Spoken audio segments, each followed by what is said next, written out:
할렐루야, 여러분 반갑습니다. 여러분 오늘이 드디어 마지막 날입니다. 여러분 서로에게 우리 격려의 박수. 너무 수고 많았습니다. 너무 여러분들 아름답고 또 이쁩니다. 오늘 이 시간에도 마지막 날에 이 새벽에 하나님께서 놀라운 말씀을 주실 것을 주님 기대합니다.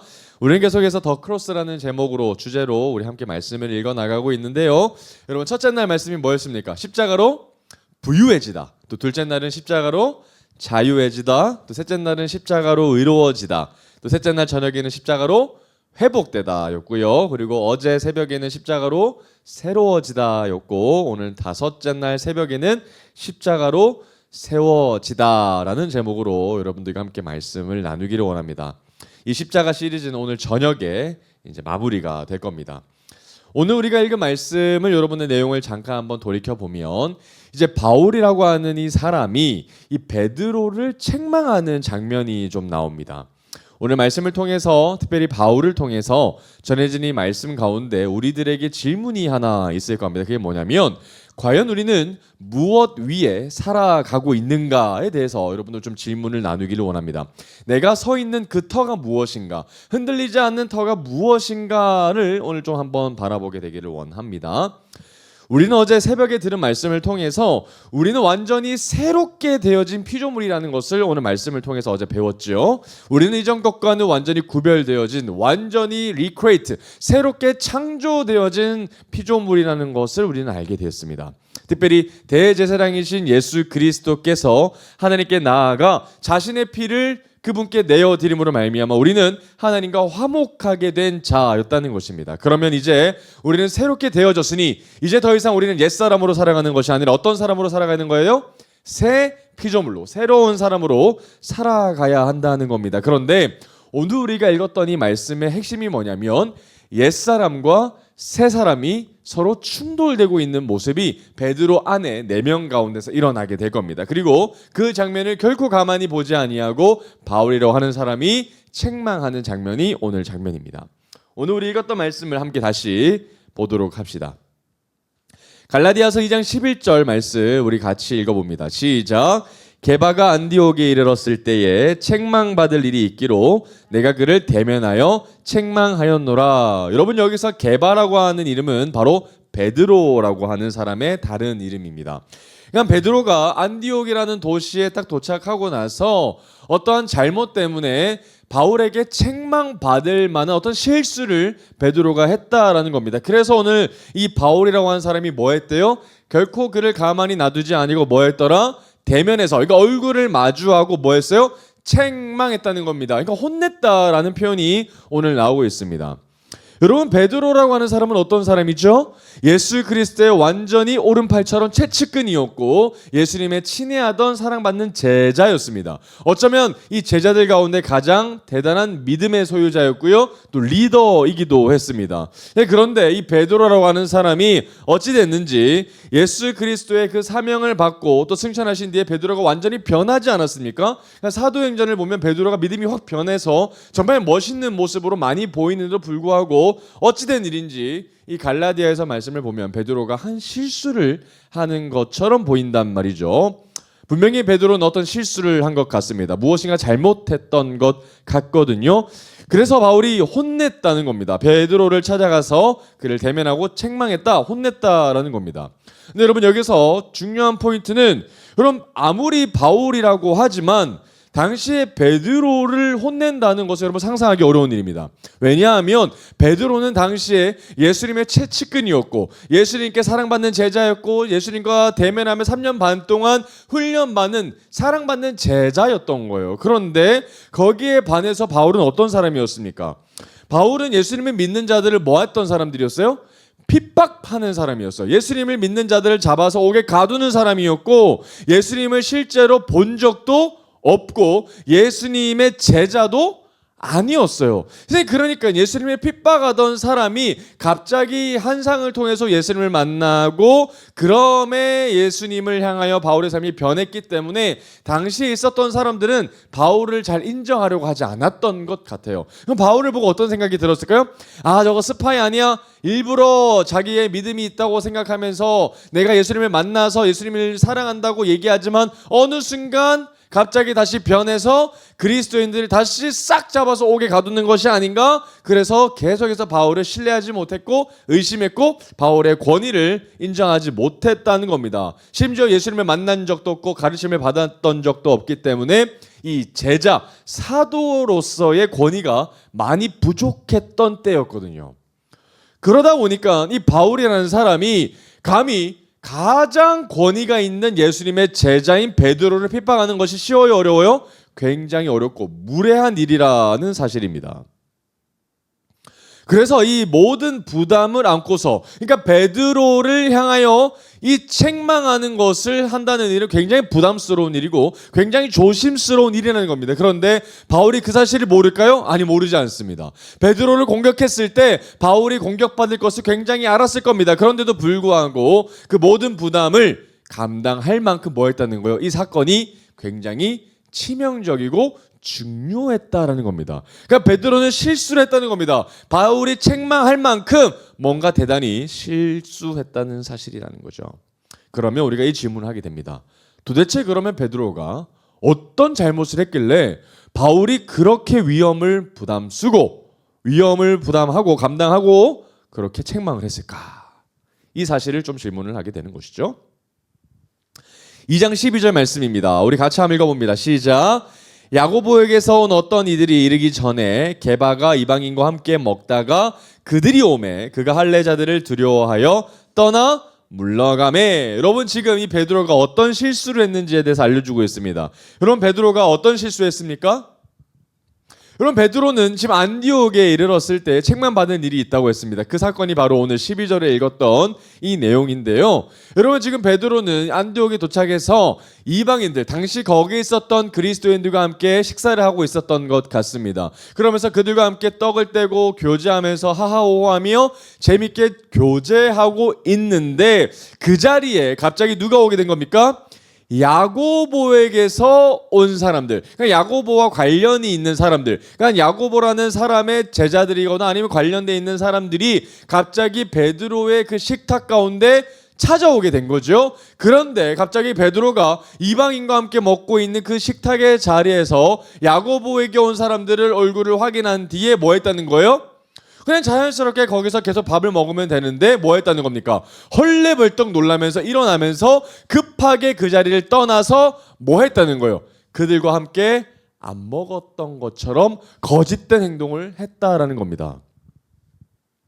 여러분, 굉장히 베드로가 이상한 일을 한 것 같습니다.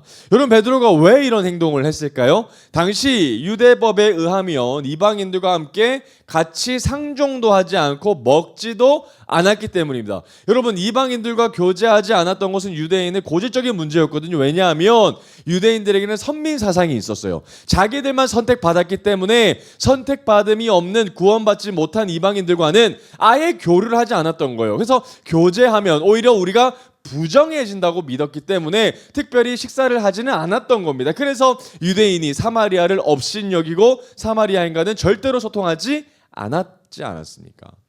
그래서 베드로는 이 이방인들과 함께 먹었다가 갑자기 유대인들이 오니까, 골수파 유대인들이 오니까 급하게 일어나서 그들을 멀리하며 유대인들에게 이방인들과 함께 먹지 않았던 것처럼 베드로가 입을 싹 닦았다라는 거죠. 여러분, 베드로가 어떤 모습이요? 굉장히 가식적이죠. 여러분, 애당초 유대인인 베드로가 다른 이방인들과 먹지 않았다면 모르겠습니다. 그런데 잘 먹고 있다가 안 먹은 것처럼 했다는 것이 진짜 치명적인 문제였다는 겁니다. 근데 여러분, 예수님은 어떠셨어요? 예수님, 우리가 한번 복음서에 있었던 내용들을 잘 한번 떠올려 보면 예수님은 이방인들과 뭐 하셨어요? 함께 동고동락하셨던 분이에요. 여러분, 예수님은 유대인이셨지만 절대로 그들을 멀리 하시지 않으셨어요. 오히려 이방인들과 함께 거하시며 이방인들을 치유하시고 이방인들을 먹이시고 입히셨던, 이방인들을 돌보셨던 분이시죠. 심지어 정말 가난한 사람들도 먹이셨을 뿐만 아니라 사마리아 사람들까지도 예수님과 함께 머무셨던 것을 여러분들이 기억하실 겁니다. 여러분, 그러니 이제 이방인들이라고 해서 예수님의 제자가 되지 못하는 것이 아니라 예수님을 통하여 이제 모든 이들이, 열방에 있는 모든 민족들이 예수 그리스도를 믿음으로 말미암아 이제 하느님의 자녀가 되는 권세를 누리게 되는 것이죠. 그러니까 여러분, 유대인들이기 때문에, 그러니까 혈통 때문에 이제 하느님의 자녀가 되는 사람들이 아니라 이제는 그 혈통 때문이 아닌 예수 그리스도를 믿음으로 말미암아 모든 민족 형제 자매들이 주 안에서 뭐가 되는 거예요? 하나가 될 수 있는, 한 공동체가 될 수 있는 특권이 있다는 겁니다. 그래서 여러분, 베드로도 무의식적으로 뭐 한 거예요? 이방인들과 함께 이제 식사를 하고 있는 겁니다. 왜냐하면 예수님이 계셨을 때 계속 그렇게 했기 때문이죠. 그런데 갑자기 유대인 골수파, 특별히 할례를 받아야 한다라고 주장하는 할례파 사람들이 오자 베드로는 그 사람들을 두려워했던 겁니다. 왜냐? 자기를 비판할 것 같거든요. 아니 베드로야, 어떻게 당신은 이방인들과 함께 그렇게 먹을 수 있습니까? 아무리 예수 그리스도가 오셨지만 우리는 유대법을 지켜야 됩니다. 유대법을 지키지 않으면 우리 또 부정해져서 우리 하나님의 자녀가 되지 못할지도 모릅니다 라고 얘기하는, 주장하는 그 할례파 사람들의 의견을 베드로는 두려워했고 신경 쓰였고 거기에 매였다라는 겁니다. 여러분, 그러면 그 당시에 문화는 어땠을까요? 이방인들과 함께 먹지 않았을까요? 초대교회 교인들은 어떻게 했는지 한번 보겠습니다. 사도행전 2장 46절 한번 보겠습니다. 여러분, 초기 예수 그리스도께서 승천하시고 난 다음에 마가의 다락방에 모여서 예수 그리스도에 보내주셨던 그 성령을 체험했던 사람들을 중심으로 만나졌던 그 교회 교인들은 어떻게 했는지 한번 보겠습니다. 초기 교회 교인들의 모습 2장 46절에 보겠습니다. 사도행전 2장 46절.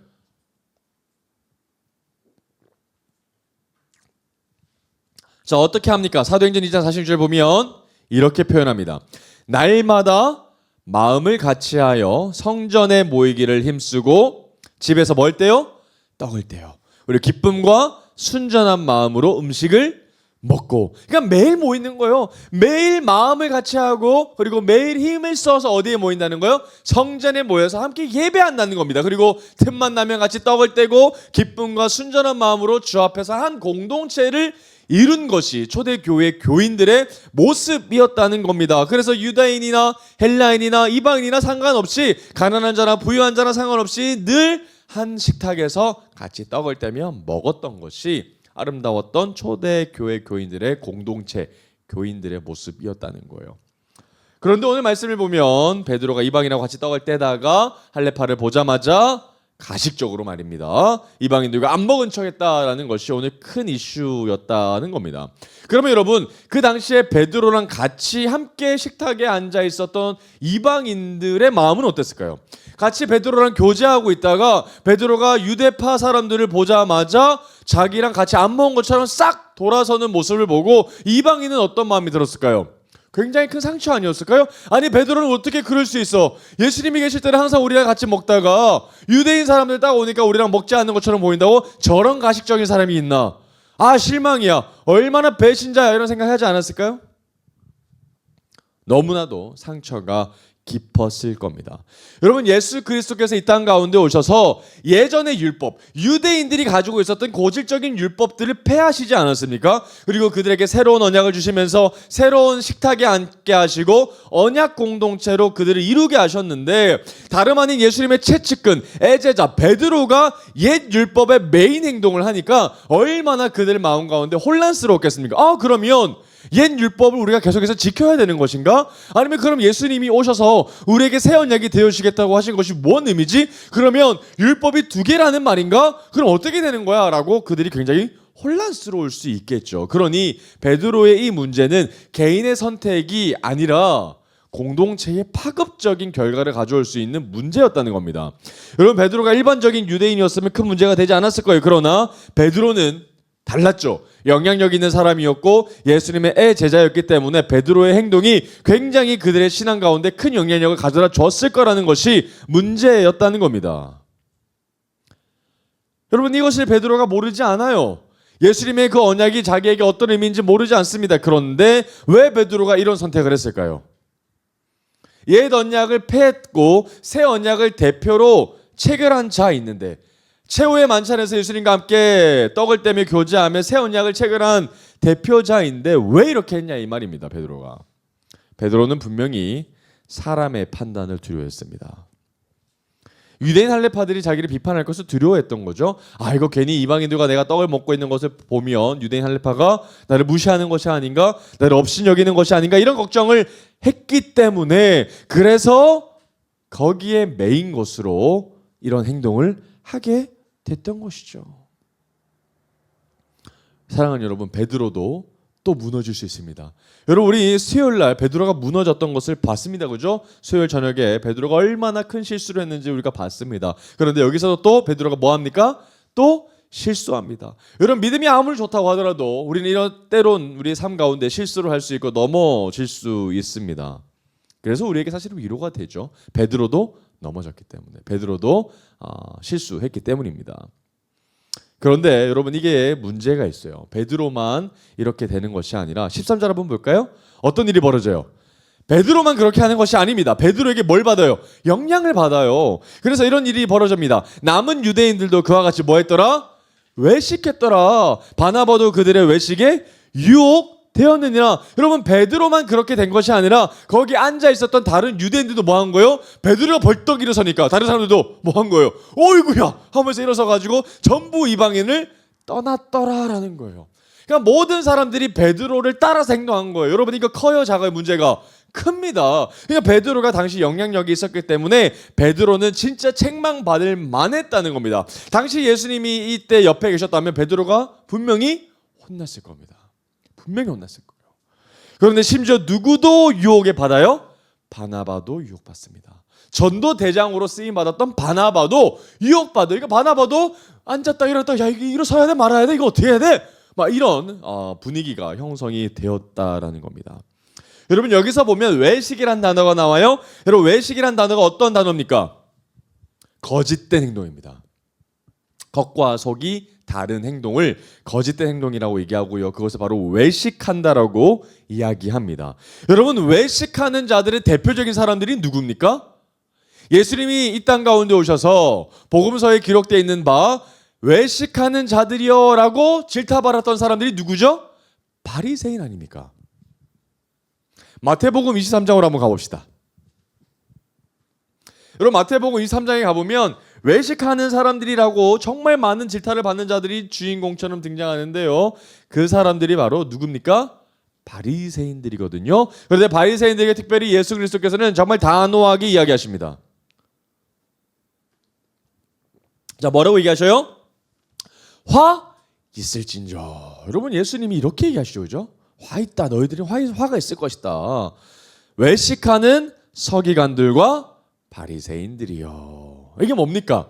겉으로는 평화를 얘기하고, 겉으로는 복음을 얘기하고, 겉으로는 거룩을 얘기하지만 너희들 마음 깊이에는 뭡니까? 썩은 마음들이 있다는 겁니다. 그러니까 겉과 속이 다른 행동, 거짓된 행동을 일삼는 자들이 바로 외식하는 자들인데, 그 외식하는 자들이 바로 누굽니까? 일반 평범한 유대인들이 아니라 가장 하나님 앞에 올바르게 서 있어야 될 서기관들과 바리새인들이 바로 그런 주인공이 되어져 버렸다는 겁니다. 그렇다면 여러분, 오늘 우리가 읽었던 그 말씀의 주인공인 베드로조차 외식하는 자가 됐고, 또 다른 사람들에게 외식을 유혹하게 한 사람들이 되었다면 베드로는 예수 그리스도께 크게 혼났을 사람이고요. 심지어 외식했기 때문에 베드로는 지금 누구처럼 여겨지는 거예요? 바리새인처럼 여겨지는 거예요. 여러분, 졸지에 베드로는 믿음 좋은 사람이 되는 것이 아니라 그렇게 예수님께 혼났던, 질타를 받았던 바리새인이 되어버렸던 겁니다. 여러분, 이건 굉장히 큰 문제입니다. 예수님의 제자가 바리새인이 되면 돼요, 안 돼요? 안 되죠. 그럼 예수님이 이 땅 가운데 헛되게 오신 거죠. 실패하신 거죠. 그리고 이 베드로의 행동은 다른 사람들에게 전염됐기 때문에 너무나도 위험했습니다. 그래서 베드로는 졸지에 바리새인과 같은 종교적인 사람이 됐고요. 율법적인 자가 되어버리고 만 겁니다. 그런데 이때 절대 이를 참지 않았던 한 용기 있는 사람, 누가 등장합니까? 바울이라는 사람이 등장합니다. 예수님께 친히 제자로서 길러지지도 않았던 사람이, 그가 베드로를 질타하기 시작합니다. 2장 14절 한번 볼까요? 그러므로 나는 그들이 복음의 진리를 따라 바르게 행하지 아니함을 보고 모든 자 앞에서 게바에게 이르되 네가 유대인으로서 이방인을 따르고 유대인답게 살지 아니하면서 어찌하여 억지로 이방인을 유대인답게 살게 하려느냐 하였노라 라고 베드로를 이제 질타하는 장면이 나옵니다. 그런데 여러분, 베드로를 따로 불러서 혼내지 않아요. 베드로를 따로 불러서 아예 베드로요, 아이 그렇게 하시면 어떻게 합니까? 당신이 그렇게 하니까 사람들 다 따라하지 않습니까? 아 그거 진짜 빨리 회개하십시오. 빨리 행동을 수정하셔서 이방인의 식탁에 앉으십시오 라고 얘기하지 않았어요. 어떻게 얘기합니까? 거기 식탁에 앉아있는 그 진짜 면전 앞에서 공적인 자리에서 베드로를 질타하는 겁니다. 아이 개바야, 아이 그렇게 하면 어떡해? 아니 네가 하니까 사람들 다 따라하잖아. 너는 지금 바리새인이 된 거야. 예수님이 그렇게 싫어하셨던 바리새인 행동을 네가 따라하면 어떻게? 이 외식하는 자여 화 있을진저, 이렇게 엄청 강도 높게 비판하고 있다는 겁니다. 그러면서 이렇게 핵심을 찌릅니다. 어떤 것이 핵심이냐면 14절의 첫 번째 부분의 행동인데요, 우리 밑줄 한번 그어봅시다. 복음의 진리를 따라 바르게 행하지 아니함. 여러분, 이것이 그리스도인들이 할 수 있는 가장 치명적인 오늘날의 죄입니다. 복음의 진리를 따라 바르게 행하지 아니함. 여러분, 이게 뭡니까? 여러분, 베드로는 알고 있습니다. 뭘 알고 있어요? 복음의 진리를 알고 있습니다. 그래서 옛 언약이 끝났고 새 언약으로 살아가는 것인 줄 잘 알고 있습니다. 그러나 삶은 어때요? 그렇지 못하는 거예요. 그럼 내가 머리로는 알고 있습니다. 머리는 복음이 무엇이고 예수 그리스도가 내게 어떤 분이신지 다 압니다. 그런데 내 삶이 어떻다고요?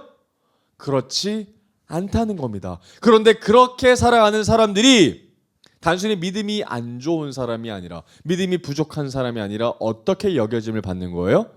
외식하는 자가 되는 거예요. 여러분, 그렇기 때문에 우리는 어쩌면 바리새인으로 이 땅을 오늘을 살 수 있을지도 모르겠다라는 것이 큰 문제라는 겁니다. 끊임없이 우리가 복음의 진리를 알고 있음에도 불구하고 복음의 진리를 따라가지 못해서 전혀 내 삶은 복음이 드러나지 않을 뿐더러 오히려 다른 사람들을 비난하고 정죄하고 판단하는 자리에 오히려 가 있는 모습이 바로 오늘날의 우리의 모습이라면, 우리는 그리스도인이면서도 우리는 바리새인이 될 수 있을 수 있게 되는 거죠. 바로 그렇게 살아가는 사람들을 향하여 오늘 바울은 대표하여 우리를 비난하고 책망하는 것인지도 모르겠습니다. 가장 중요한 건 복음의 진리를 알고 있는 자들은 복음의 진리를 아는 것만큼 바르게 행해야 한다라고 이야기한다는 겁니다. 그러면서 여러분, 이렇게 하반절에 얘기합니다. 어떻게 개바야 네가 유대인으로서 이방인을 따르고 유대인답게 살지 아니하면서 어찌하여 억지로 이방인을 유대인답게 살게 하려느냐라고서 아주 적나라하게 비판한다는 겁니다. 그러니까 당신은 유대인이면서 유대인처럼 살지도 않고 이방인처럼 살면서 어찌하여 이방인들에게 유대 율법을 따라가면서 율법자로서 살아가게 하느냐라고 이야기한다라는 겁니다. 이 이야기를 언제 얘기했다고요? 식사 중에 공적인 자리에서 면전에 두고 책망했다는 겁니다. 15절 볼까요? 계속 이어서 얘기합니다. 우리는 본래 유대인이요 이방 죄인이 아니다. 이게 뭡니까? 야, 맞아, 우리는 유대인이야. 우리는 유대 율법이라는 것이 있고 우리는 이방 민족이 아니고 이방 죄인이 아니야. 그러나 그럼에도 불구하고 우리가 진짜 중요한 것은 그게 아니야 라고 얘기합니다. 그러면서 뭐가 진짜 중요한지 16절에서 강조하고 있습니다. 유대인인 것이 중요한 것이 아니라 뭐라고 얘기하죠? 사람이 의롭게 되는 것은 뭐예요? 율법의 행위로 말미암은 것이 아니라는 거예요. 그러니까 율법에 따라서 율법을 지킴으로, 율법의 행위로 우리가 의롭게 되는 것이 아니라 뭐 때문에요? 오직 예수 그리스도를 뭐함으로? 믿음으로. 동그라 믿음으로. 그러니까 우리가 더 이상 유대 율법을 따라서 우리의 혈통 때문에 우리가 의로워져서 하나님 앞에 나아갈 수 있게 되는 것이 아니라 예수 그리스도를 오직 믿음으로 말미암아 우리가 의롭게 되기 때문에 우리는 예수 그리스도를 믿는 자여야 한다라는 거죠. 우리도 그리스도 예수를 믿나니 이는 우리가 율법의 행위로서가 아니고 그리스도를 뭐함으로써? 믿음으로써. 갈라디아 교회 교인들에게 바울은 그리스도를 믿음으로써 의롭다는 사실에 대해서 너무나도 크게 강조하고 있습니다. 의롭다함을 얻으려 함이라 율법의 행위로서는 의롭다함을 얻을 육체가 있다 없다?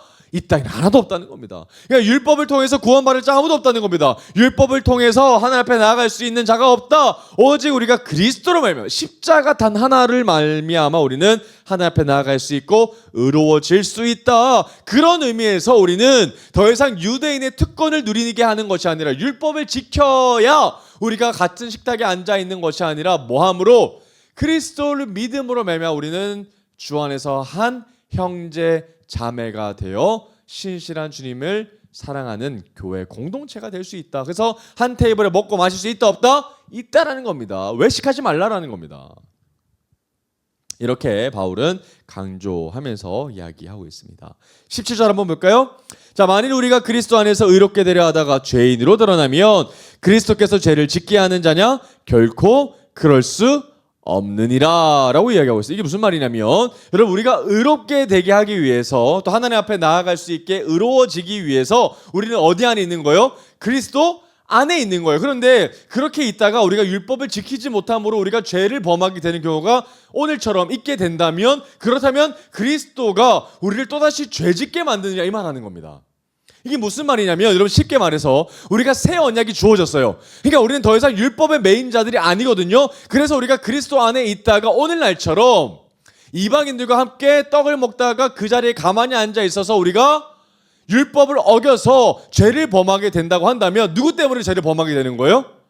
예수님 때문에 죄를 범하게 된다라는 것처럼 오해할 수 있다는 겁니다. 그런데 결코 그럴 수 있다 없다? 없다는 겁니다. 그리스도 때문에 우리가 이방인과 함께 교제하는 것으로 말미암아 죄가 생긴다고 한다면 그리스도 때문에 우리가 죄를 범하게 되는 꼴이 돼버리니 이건 있을 수 없다라고 지금 바울이 이야기하고 있다는 겁니다.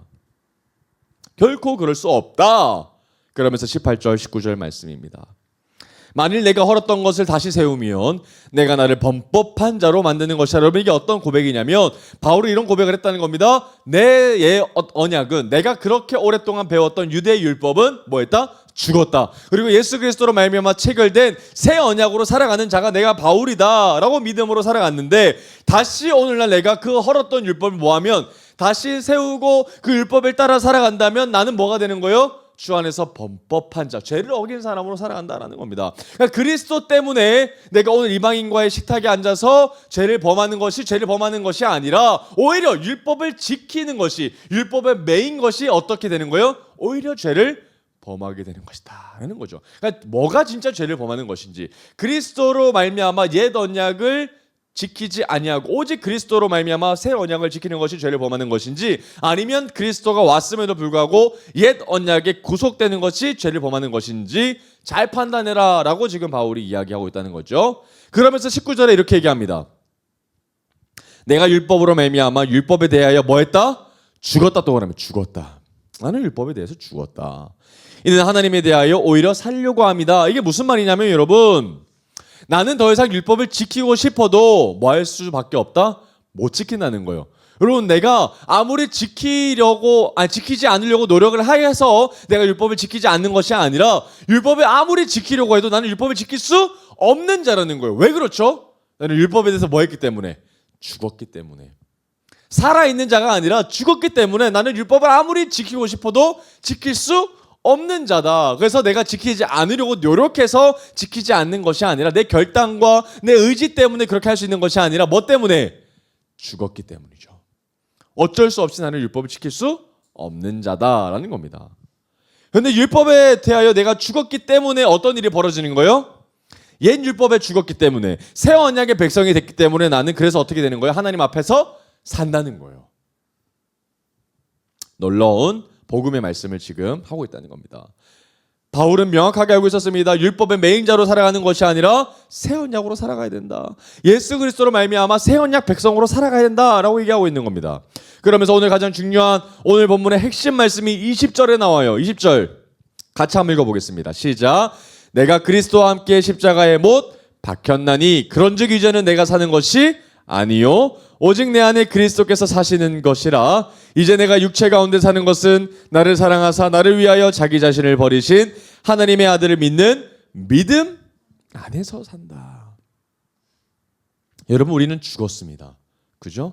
내가 그리스도와 함께 어떻게 됐다고요? 십자가에 못 박혔습니다. 그러니까 여러분 십자가가 있고 예수 그리스도께서 거기 달려 죽으실 때 예수님이 그냥 죽으시나 보다, 저분이 그냥 죽으시나 보다라고 판단하는 것이 아니라 내가 죽어야 할 자리에 대신 그분이 죽었더라면 나 역시 주님과 함께 뭐 했다는 거예요? 같이 죽었다는 거예요. 예수님만 죽었던 것이 아니라 나도 같이 그 자리에서 죽었다라고 지금 얘기하고 있다는 겁니다. 그러면서 여러분 특별히 바울이 그러면 뭐가 죽었다고 고백하고 있는 거예요? 내 이전의 과거의 죄도 죽었고 동시에 모두 죽었다는 거예요. 율법도 십자가에서 죽었다는 거예요. 이해되시죠? 그러니 십자가가 나 대신 있어야 될 그 자리에 함께 내가 죽었기 때문에 나의 이전의 모든 과거의 죄도 죽었고 죄성도 죽었고 또 뭐도 죽었습니까? 옛 언약도 끝나고 죽었다. 그래서 하나님께서 시내산에서 주셨던 그 시내산의 그 율법 10계명들은 이제 끝났고 내 안에 내 마음 가운데 이제 뭐가 세워진 거예요? 더 이상 10계명이 세워진 것이 아니라 율법이 세워진 것이 아니라 그 10계명 위에 십자가가 세워졌다는 겁니다. 내 자리 가운데 이제 십자가가 세워졌다라는 겁니다. 그러면서 이제 내가 뭐로 사는 거예요? 내가 사는 것이 아니라 내 안에 누가 산다고요? 십자가가 산다고요. 내 안에 세워진 것이 뭡니까? 십자가. 내 안에 세워진 것은 예수 그리스도라는 겁니다. 이제 내가 육체 가운데 사는 것은 나를 사랑하사 나를 위하여 자기 자신을 버리신 하나님의 아들을 믿는 믿음으로만 산다. 믿음밖에 없다. 믿음 안에 내가 거한다 라고 고백하고 있다는 겁니다. 그리고 21절 이렇게 표현합니다. 내가 하나님의 은혜를 패하지 아니하노니 만일 의롭게 되는 것이 율법으로 말미암음이면 그리스도께서 뭐한다? 헛되이 죽으신 것이 아니냐라는 거죠. 그리스도께서 오셨는데도 불구하고 계속해서 옛 언약에 매이고 옛 언약에 신경 쓴다면 우리는 그리스도께서 이 땅 가운데 오셨던 것이 무슨 의미가 있느냐라고 우리 오늘 말씀을 통해서 전달하고 있습니다. 사랑하는 여러분, 오늘 말씀을 통해서 좀 정리하기를 원합니다. 여러분, 우리는 우리 가운데에 우리의 능력과 또 우리의 의지와 우리의 명성과 우리의 이름으로 살아가는 자들이 결코 아닙니다. 또한 특별히 오늘 말씀을 통해서 가장 중요한 사실은 옛 언약이 우리 가운데 세워져서 살아가는 자들이 결코 아닙니다. 왜냐하면 예수 그리스도께서 이 땅 가운데 오심으로 말미암아 우리 마음 가운데 중심에 뭘 세우셨다고요? 십자가를 세우셨기 때문입니다. 여러분, 우리는 율법을 우리의 힘으로 지킬 수도 없고 율법에 대하여 죽은 자들입니다. 그리고 율법에 죽은 그 자리 가운데 십자가를 세우셔서 십자가를 믿는 믿음 안에서 살게 하셨다는 겁니다. 그리고 이제 우리는 십계명을 안 지켜도 되는 것이 아니라 십자가로 말미암아 내 안에 세워진 그 십자가로 말미암아 하나님께서 주셨던 그 율법을 거룩하게 지킬 수 있는 능력이 나오게 된다라는 겁니다. 우리의 능력도 아니고 우리의 힘도 아니라 오직 내 안에 사시는 거룩한 그리스도의 이름, 그리스도의 능력, 그분의 보혈로 말미암아 살아가는 자들이라는 것이죠. 그래서 오늘 말씀처럼 우리는 어떻게 살아가야 되는 거예요? 외식하는 자가 아닙니다. 오늘 하루도 복음은 알고 있지만 복음대로 못 사는 것이 아니라 내 안에 뭐 때문에? 굳게 세워진 십자가 때문에 오늘 우리는 외식하는 자로 살아가는 것이 아니라 복음의 진리를 따라서 살아갈 수 있는 자가 된다는 것입니다. 우리의 능력 때문이 아니요, 우리의 힘 때문이 아니요, 우리의 의지와 결단 때문이 아니라 오직 내 안에 사시는 이 그리스도 예수로 말미암아 내 안에 세워진 십자가로 말미암아 오늘도 우리는 복음의 진리를 따라 살아갈 수 있게 된다라는 겁니다. 사랑하는 여러분, 축복합니다. 오늘 하루도 외식하는 자가 아니라 침묵하는 자가 아니라 여러분 가운데 깊게 세워진 굳건하게 세워진 그 십자가로 말미암아 이 땅 가운데에서 복음의 진리를 따라 행하는 자들이 되기를 주님의 이름으로 축복합니다. 그래서 이 세상의 많은 사람들이 여러분들의 복음의 진리를 따라가는 그 행동을 보고 복음을 경험하게 되기를 주님의 이름으로 축복합니다. 아멘. 오늘 우리가 찬양했던 그 찬양 같이 고백하고 오늘 우리 기도하면서 하나님 앞에 나아갑시다.